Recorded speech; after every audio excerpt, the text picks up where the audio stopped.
Assalamualaikum warahmatullahi wabarakatuh. Bismillahirrahmanirrahim. Alhamdulillahi rabbil alamin. Wassalatu wassalamu ala asyrafil anbiya'i wal mursalin Sayyidina wa nabiyyina wa maulana Muhammadin wa ala alihi wa ashabihi ajma'in, amma ba'du. Qala al-musannif rahimahullah, nafa'ana Allahu bihi wa bi'ulumihi fid dharain, amin ya rabbal alamin. Bismillahirrahmanirrahim. Ijtihaduka fima dumina laka wa taqsiruka fima tuliba minka dalilun ala intimasil basirati minka. Ijtihaduka utawi usaha sira, kesungguhan sira, tenanano sira. Ijtihaduka utawi kesungguhan sira fima ing dalem perkara dumina kang den jamin, kang den tanggung apa perkara laka marang sira. Wa taqsiruka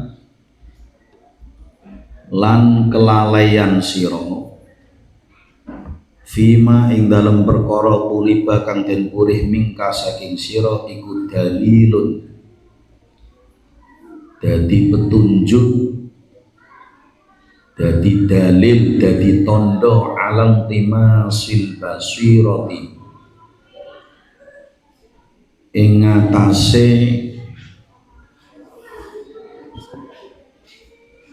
bureke butane mata hati mingka saking sira.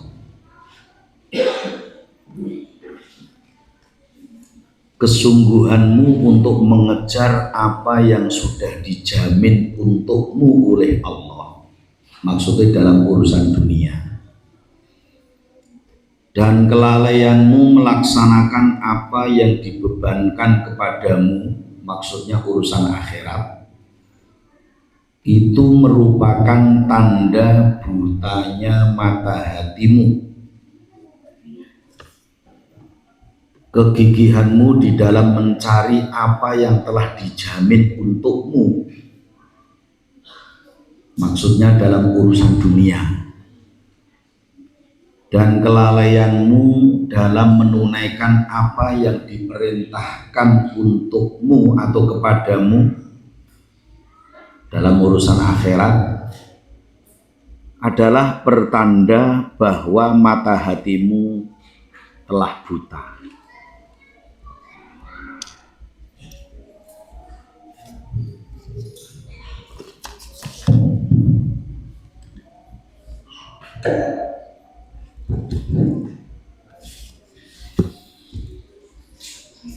Jadi di dalam hikmah ini,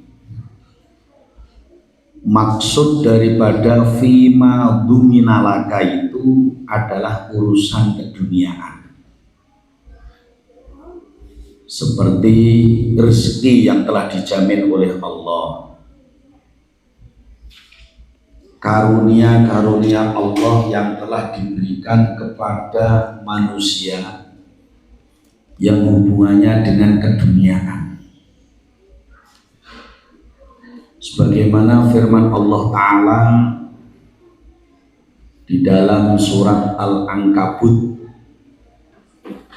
ayat 60, wa ma min dabbatin la tahmilu rizqaha Allahu yarzuquha wa iyyakum wa huwas samiul alim.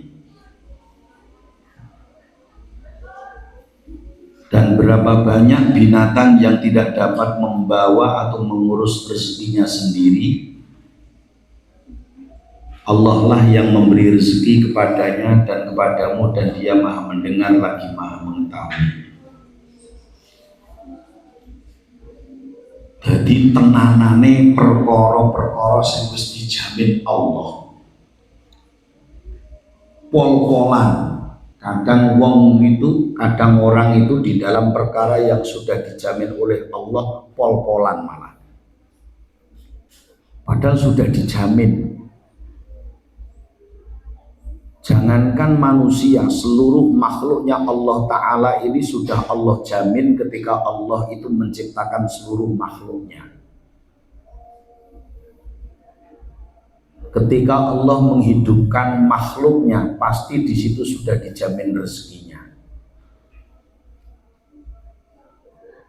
Tapi ketika orang itu mata hatinya ini sudah buta, dia tidak bisa melihat hal-hal perkara itu tadi. Tapi giliran perkara yang dituntut yang hubungannya dengan perkara-perkara akhirat, terutama bab ibadah seperti sholat, puasa, zikir, ataupun yang lainnya, ini taksir, lalai. Taksir itu artinya jane cendek, nyendeke, mengecilkan, meremehkan, melalaikan. Padahal perkara itulah yang dituntut sebenarnya. Maka ketika orang itu di dalam bab keduniaan itu pol-polan, tapi bab akhirat itu ora pati pol-polan, itu termasuk menunjukkan kepada butanya mata hati. Karena yang dipakai ini adalah mata kepala itu tadi, yang dilihat mata kepala, mata hatinya tidak bisa melihat. Maka di dalam kata-kata wataksiruka fima tuliba minka ini, kelalaianmu di dalam menunaikan apa yang diperintahkan kepadamu itu, ya kekurangan di dalam melaksanakan amalan-amalan yang bisa membimbing menuju jalan Allah Ta'ala. Ya seperti ibadah-ibadah mahdhah, zikir, wirid. Maka yang dituntut dari seorang murid itu maksudnya kan orang yang menginginkan menuju kepada Allah, murid. Bagaimana terus berusaha untuk memberi makan rohnya dengan zikir kepada Allah, ingat kepada Allah Ta'ala, melakukan amalan-amalan yang bisa mendekatkan diri kepadanya, bukan memberi makan lainnya. Kalau seperti memberi makan jasad itu sudah dijamin oleh Allah Ta'ala semuanya. Selagi masih hidup tetap masih dijamin oleh Allah rezekinya. Selagi rezekinya masih tetap masih hidup, tidak akan pernah tertukar, tidak akan pernah kurang, tidak akan pernah sisa, tidak akan pernah kurang. Itu bab rezeki. Maka sehingga dikatakan buta mata hatinya itu tidak lagi bisa melihat perkara-perkara yang secara maknawi. Dia hanya bisa melihat perkara-perkara yang sifatnya indrawi. Jadi gak iso ndelok perkara-perkara sing hakikat, gak bisa. Yang dilihat itu ya hanya yang sebatas mata kepala itu tadi, yang bisa dilihat perkara-perkara yang bisa dilihat dengan indrawi, nggak bisa melihat maknawi. Maka kenapa para ulama ahli tasawuf itu selalu menjelaskan supaya di dalam menjalani kehidupan ini tidak hanya melihat apa yang dilihat mata kepala. Ketika itu bisa belajar sedikit arti kehidupan, arti menjalani kehidupan, hakikat kehidupan, makna kehidupan, maka lama-kelamaan dia ini akan mengenal Allah Ta'ala.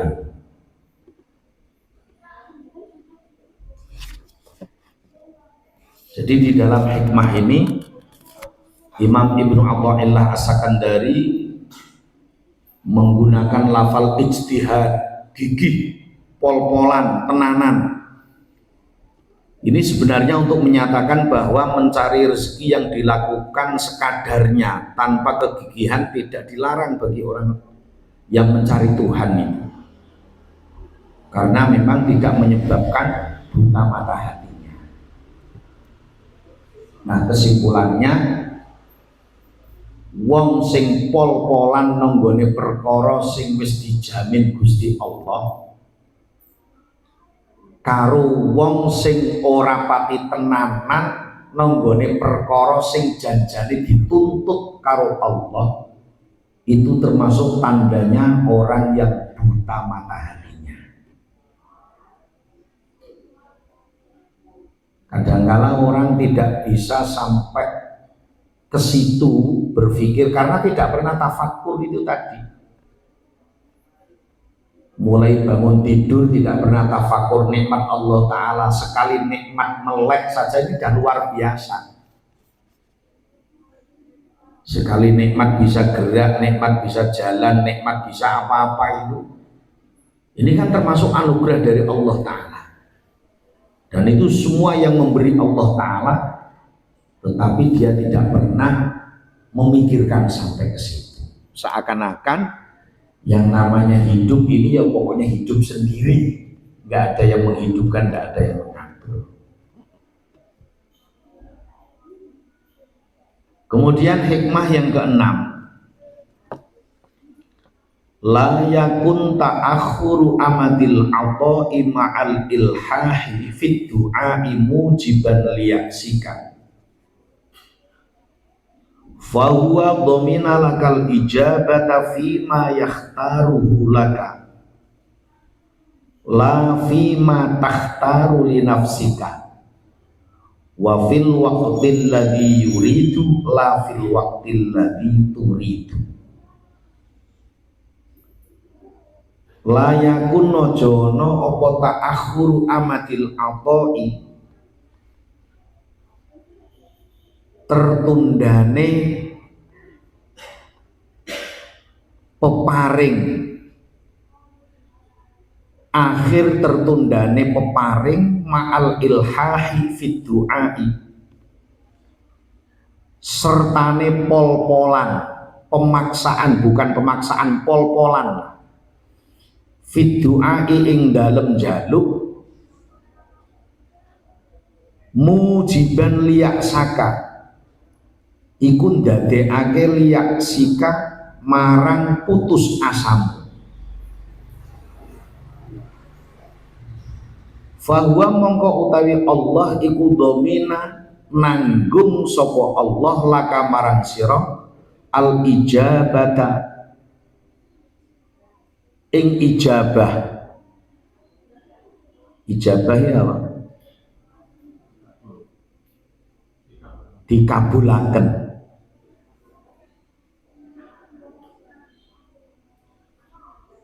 Fima ing dalam perkara yakhtaruhu kang milih sapa Allah hu ing perkara laka marang sira la fima ora ing dalem perkara ora ing dalem perkara takhtaru kang milih sapa sira li nafsika marang awak dhewe sira wa fil waqtil ladzi yuridu lan ing dalem wektu alladzi kang wektu yuridu kang ngersakaken sapa Allah la fil waqtil ladzi turidu ora ing dalam waktu alladzi turidu kang ngarepaken sapa sira ing waktu.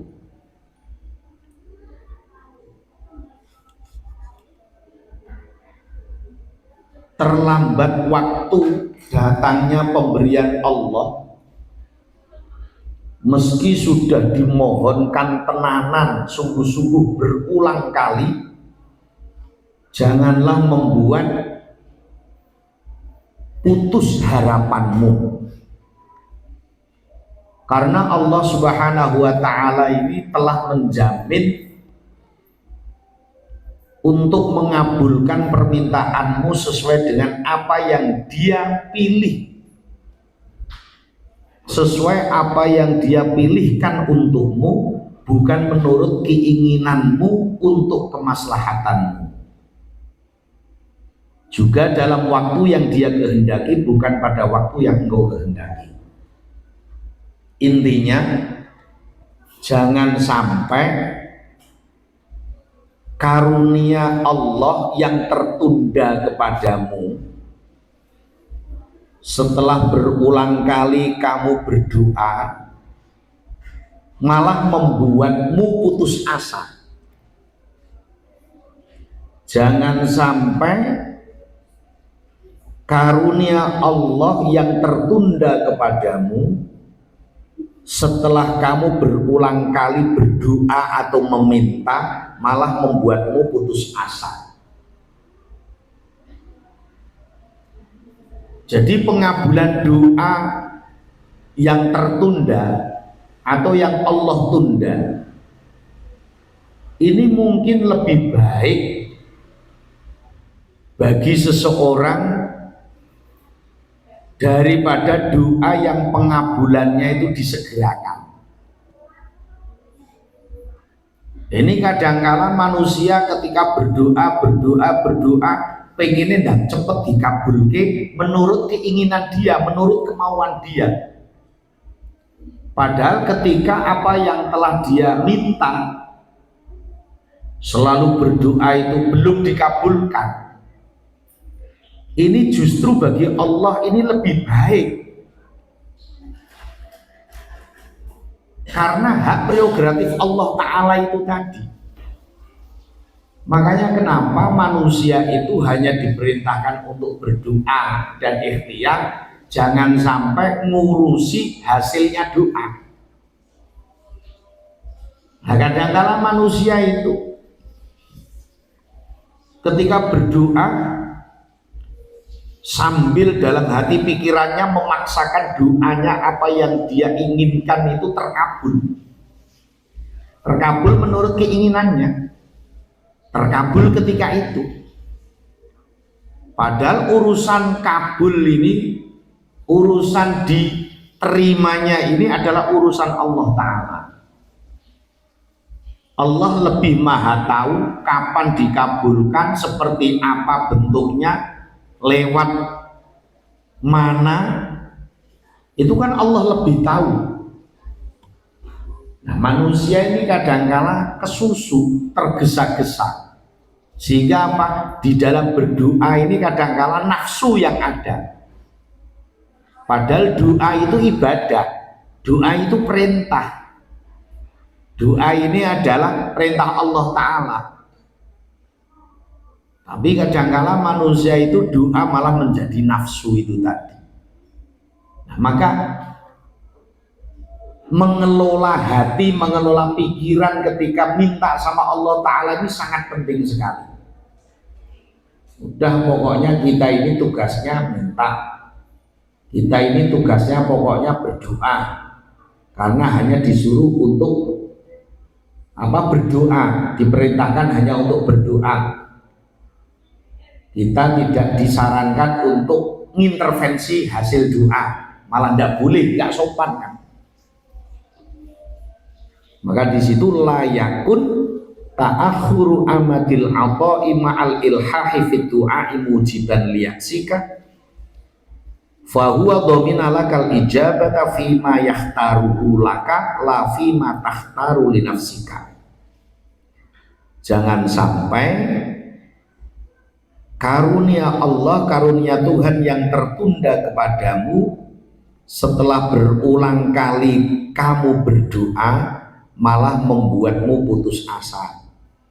Rumangsane nak ndonga kedawan kesuwen ora kabul-kabul, akhirnya putus asa. Padahal ketika putus asa itu sebenarnya udah muntuk-muntuk, udah mau deal jadi. Nah, itu memang kadangkala ujiannya di situ. Kadang-kala diuji oleh Allah Ta'ala, karena ketika Allah memberikan hasil, ingin memberikan hasil itu tetap diuji dulu, termasuk di dalam meminta itu.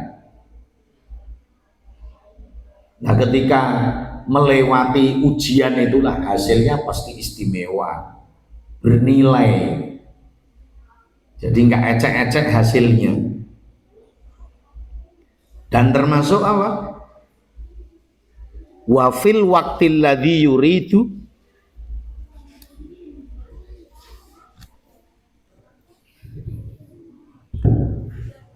wa fil waqtil ladzi yuridu la fil waqtil ladzi turidu, termasuk situasi, kondisinya, sikonnya, waktunya juga hak prerogatif Allah Ta'ala.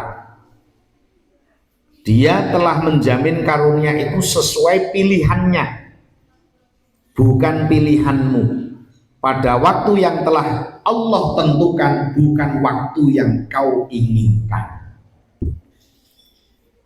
Nah, kalau seandainya orang itu berdoa, kita berdoa sesuai keinginan kita, sesuai waktu yang kita inginkan, berarti kita yang intervensi Allah Ta'ala.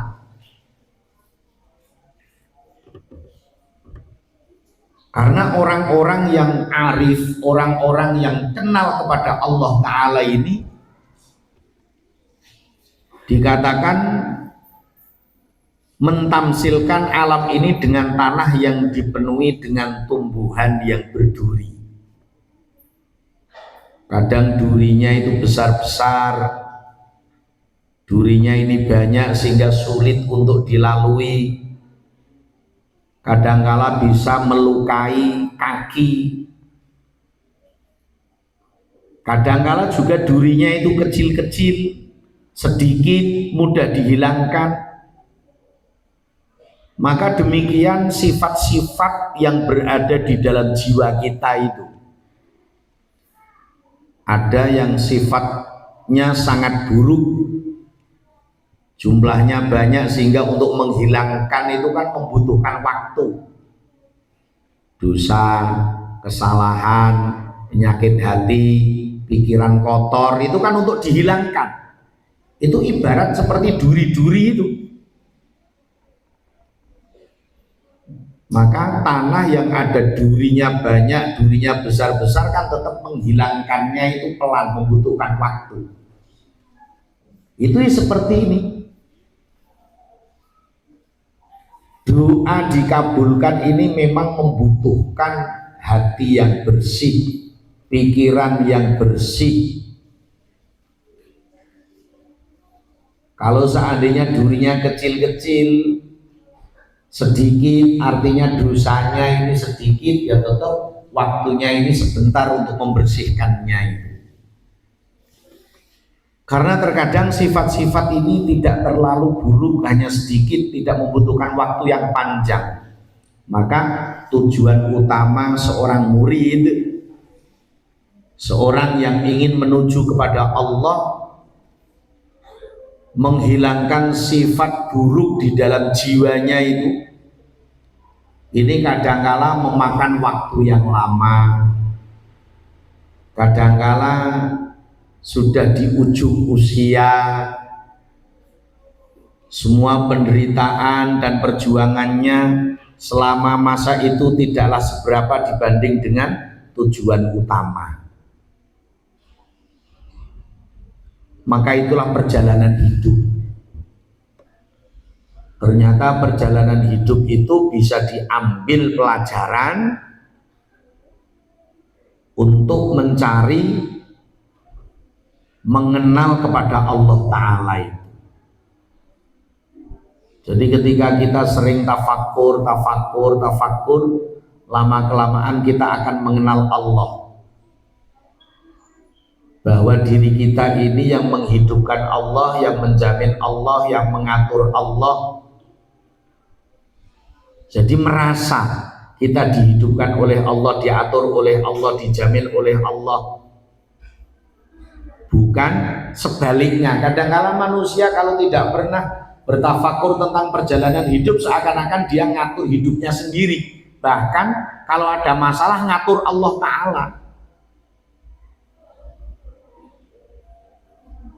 Kadang-kala ngatur Allah, bagaimana kemauannya itu ijabah, kemauannya itu dituruti, kan itu. Kan kebanyakan kadang-kala kalau tidak sadar kan seperti itu. Bahkan malah dengan membungkus amalan agama.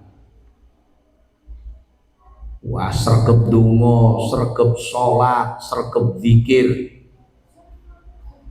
Apa yang dilakukan secara dohir ini sebenarnya perintah, tetapi secara Hakikatnya kalau dia ini tidak paham, malah untuk membungkus keinginannya itu tadi. Gelem donga nak wis kepepet tur dungane di situ niatnya supaya untuk dikabulkan menurut keinginannya itu tadi, sehingga kebalik ngintervensi Allah Ta'ala. Bahasanya ya ngongkon-ngongkon Gusti Allah, perintah Gusti Allah. Gusti Allah kon nuruti kekarepane. Nah, itulah kesalahan besar itu tadi. Maka yang bisa kita ambil pelajaran, pentingnya kita ini selalu introspeksi diri itu tadi, muhasabah. Jadi ketika kita ini minta sama Allah tapi belum dikabulkan sesuai apa yang menjadi keinginan kita, satu, tidak boleh putus asa. Yang kedua, tidak boleh suudzon, kan? Tidak boleh suudzon sama Allah Ta'ala. Tapi suruh introspeksi diri. Barangkali dosa kita ini masih banyak, barangkali kita ini masih kotor. Andaikan itu dikabulkan sekarang malah menjadi hancur, menjadi rusak, menjadi lalai, menjadi tidak kuat, tidak pas, kan itu nafsu yang ada. Padahal kalau dia bisa mengambil pelajaran, oh Allah menginginkan, barangkali menginginkan lebih baik, lebih pas, lebih tepat pada saatnya, pada waktunya yang tepat, ketika kita sudah siap. Karena memang semua yang ngatur Allah, asal kita pokoknya ta'alluqnya kepada Allah, hubungan kita dengan Allah tetap kita jaga, kita perbaiki. Kalau sudah Allah jamin itu ya beres semuanya. Maka pentingnya membangun hubungan ta'alluq dengan Allah terus. Jadi tidak sesuai dengan keinginan kita. Itulah yang dimaksud ditundanya pemberian Allah. Jangan sampai melemahkan semangat kita untuk selalu meminta, berdoa, ikhtiar, ta'alluq, hubungan baik dengan Allah. Banyak juga kadang rasa-rasanya, yuk wong kita ini kadang-kala menemukan orang mengeluh, padahal kula pun amalan niki ndonga nggih pun dangu, kok mboten dil-dil, kok enggak dil-dil ya. Ya banyak juga seperti itu, sehingga akhirnya putus. Nah, kesalahannya di situ, intervensi Allah Ta'ala. Nah, satu lagi hikmah yang ketujuh, la yushakkikannaka fil wa'di adam wuqu'il maw'udi wa in ta'ayyana zamanuhu li alla yakuna dzalika qadhan fi basiratika wa ikhmatan li nuri sariratika. La yushakkikannaka, ojo dadekke ragu temenan ing sira fil wa'di ing dalam janji, apa adamu wuqu'il maw'udi, ora anane tumibane perkara sing den janji, wa in ta'ayyana lan senajan toh jelas apa zamanuhu waktune perkara mau waktune janji, li alla yakuna supayane yen toh ora ana apa dalika mangkono kang dinutur, ora ana iku qadhan fi basiratika, ngrusak fi basiratika ing dalem basirahmu, mata hatimu, wa ikhmatan lan yo mateni linuri sariratika marang cahayane kalbumu utawa atimu. Jangan sampai kau ragu meskipun janji Tuhanmu belum terjadi pada waktunya, karena keraguan itu hanya akan merusak mata hatimu dan akan memadamkan cahaya kalbumu. Saya ulang, jangan sampai kamu ragu meskipun janji Tuhanmu ini belum terjadi pada waktunya, karena keraguan itu hanya akan merusak mata hatimu dan memadamkan cahaya kalbumu. Sarir. Allah Ta'ala ini menjanjikan, entah itu melalui ilham, melalui mimpi, melalui perantaraan malaikat-malaikatnya, bahwa masa tertentu kamu akan mendapatkan kemenangan, akan mendapatkan kesejahteraan. Lalu janji itu belum terwujud pada waktunya. Nah, hal itu jangan sampai membuat ragu atas kebenaran janjinya Allah Ta'ala ketika belum terwujud. Jangan sampai membuat ragu. Karena apa? Boleh jadi pemenuhan janjinya Allah Ta'ala ini bergantung kepada beberapa sebab, beberapa syarat. Hanya Allah yang tahulah di balik hikmah semua itu. Jadi intinya, kita ini kadangkala mendengar, membaca bahwa Allah janji seperti ini, tetapi ketika kita ini melakukan sesuatu, menurut kita seakan-akan, nah ini kok janjinya meleset.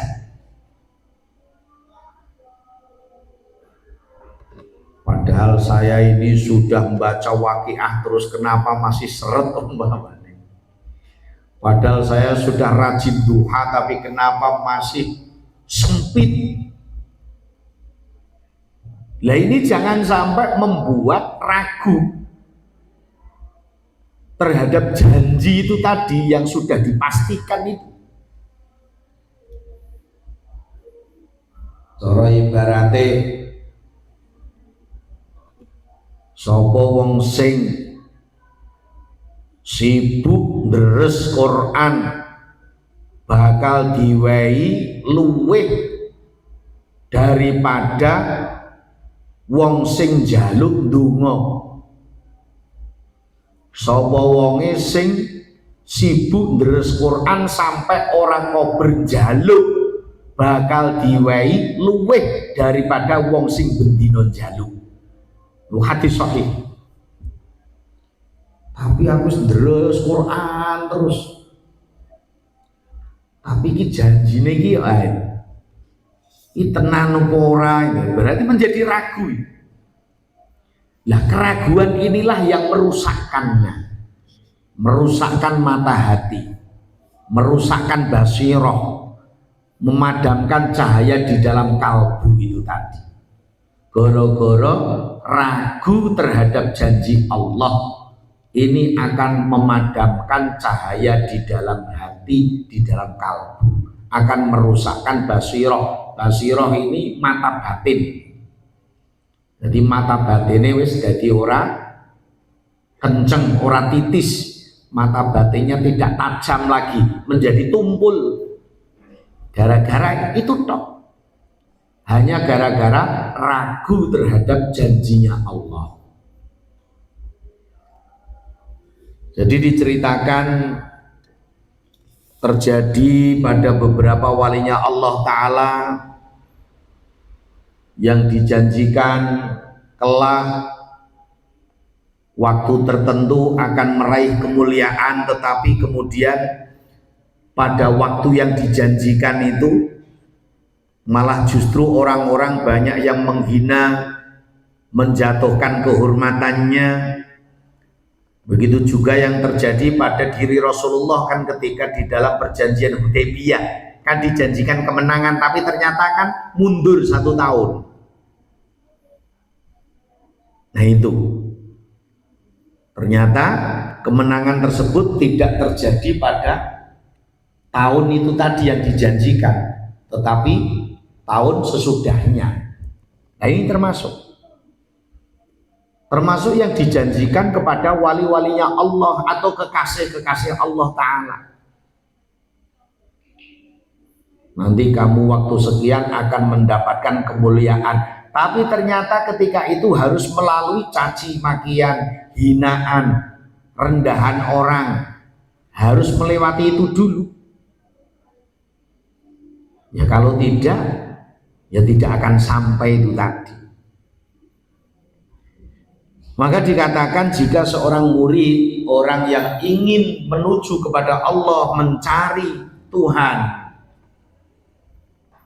mendapatkan janji dari Allah Ta'ala yang maha rahmat, tetapi janji itu belum terwujud, tidak boleh meragukan janji itu tadi. Dia harus tahu diri lah, introspeksi diri. Dia harus bersikap sopan kepada Allah Ta'ala, bukan malah ngelunjak, karena yang punya Allah Ta'ala, yang ngatur janji juga Allah Ta'ala, menepatinya pasti ditepati, tapi waktu, situasi, kondisi yaitu urusan Allah Ta'ala. Maka tidak patut bagi seorang murid itu tadi, dia ini goyah keyakinannya apa yang dihadapi itu tadi. Maka barang siapa yang bisa melewati itu, dikatakan dia akan lama-kelamaan mengenal Allah Ta'ala, atau arif billah, atau makrifat. Arif billah itu kan orang yang mengenal Allah, makrifat itu yang kenal. Jadi dia ini pandangannya jauh, hatinya akan terang benderang, akan bersinar.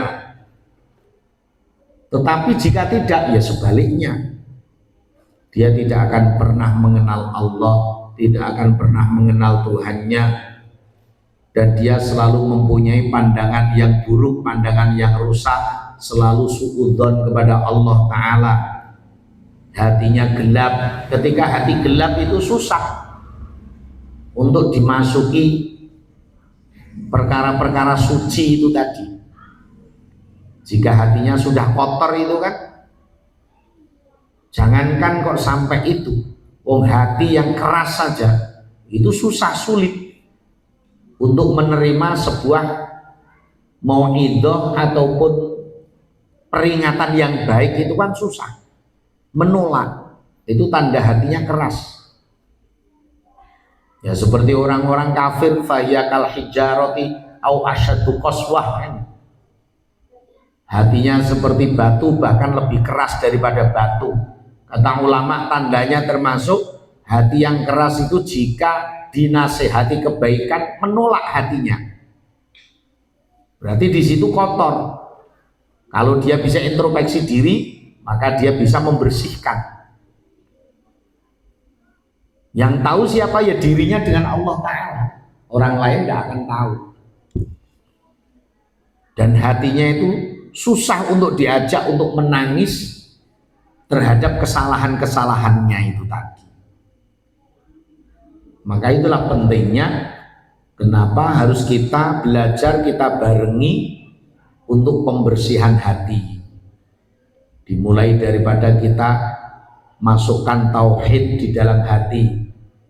Ketika kita sudah memasukkan tauhid, maka akan timbul keyakinan sehingga merambah kepada hakikat itu tadi. Harus melewati itu. Nanti ketika sudah bisa dilewati, baru akan kenal Allah Ta'ala. Ya memang selama ini kita sendiri belum kenal Allah sebenarnya. Ya baru mengenal namanya, mendengar namanya, melihat tulisannya, kan itu. Karena untuk mengenal Allah Ta'ala harus melewati ini semua. Kalau tidak pernah melewati ini semua, ya tidak akan pernah sampai kepada Allah Ta'ala. Intinya itu. Semoga ada manfaatnya. Ada benarnya dari Allah, kekurangan kebenaran saya mohon maaf. Kita tutup doa kifaratul majlis. Bismillahirrahmanirrahim. Subhanakallahumma wa bihamdika asyhadu an la ilaha illa anta astaghfiruka wa atubu ilaik. Wallahu muwaffiq ila aqwamit thoriq. Assalamualaikum warahmatullahi wabarakatuh.